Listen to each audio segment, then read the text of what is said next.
We are on Keilim Perek Kaf Zayin Mishnah Hey, fifth Mishnah in the 27th chapter of Masechet Keilim. Mishnah says, Bloye nafa ukvara. Nafa ukvara is sieves and sifters. Okay, the Bartuner says, Shel orhim, they're made of leather. Pa'amim osim nafa misayar, sometimes you make it from hair. V'dina kedin sak, it's like the din of a sack, because that's made of hair. Sometimes they're made of, I don't know what shiva is, is like reeds, and it's like a mafatz, like a mat. So it depends on the size, depends on what it's made of. But he says it's very interesting, made of leather. So first of all, look up bloye, the word bloye. I looked it up. It's from the Hebrew word from blayot, from blai, bet lamed aleph yud, blai.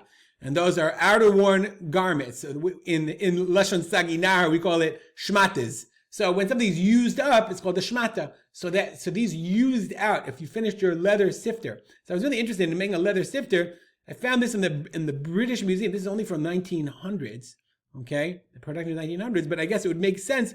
They could make very thin leather strips, and they would be able to then, because the point of a sifter, you wanted the grain to come down, but you wanted the chaff to stay out. So you had to be able to make it. Nowadays, we would make all these things with metal, but I believe it makes a lot of sense that you would have it made out of leather. I never thought of that. So something interesting to learn from the Mishnah. So you have these shema, the leftover, the sifter broke. But now you're not going to throw anything away. They never threw anything away. And if you've learned anything from these Mishnayot, they never threw anything away. Tefach al tefach is a beged. They would just, it reminds me of that story where they would just kind of like, take the suit and make it into a shirt, make it into a tie, etc., etc. So if you have this, bloye nafa ukfara, you have the shmatas, the leftovers of the sieve and sifter. Shitkinam li shiva, say, okay, I can use it as my saddle. Rabbi Akiva mitamen. Rabbi Akiva says, right away tameh. V'chachamim mitaharim ad sheyikatseya. Again, Chachamim said you have to. It's not just enough to say, okay, I have in mind to use it as my saddle. You have to measure it. You have to cut it to measure. Next case, different halacha, not connected. Kisei shel katan sheyesh lo raglam. You have a child's chair of a child that has feet, legs.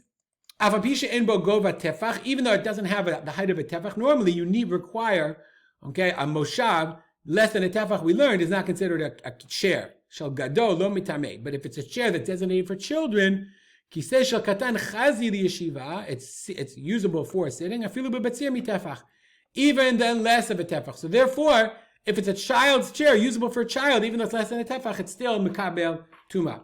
Finally, chaluk shel katan, a garment of a baby, a child. How big does it have to be? So it doesn't have to be three tefachim. It might not have to be that big. Rabbi Lezer omer kol shu. Rabbi Lezer says any size. The chachamim say no. Ad shiobo kishiur. Not only has to be kishiur, the minimum measurement depending on the material that we learned, but v'nimdad kaful. It's measured double.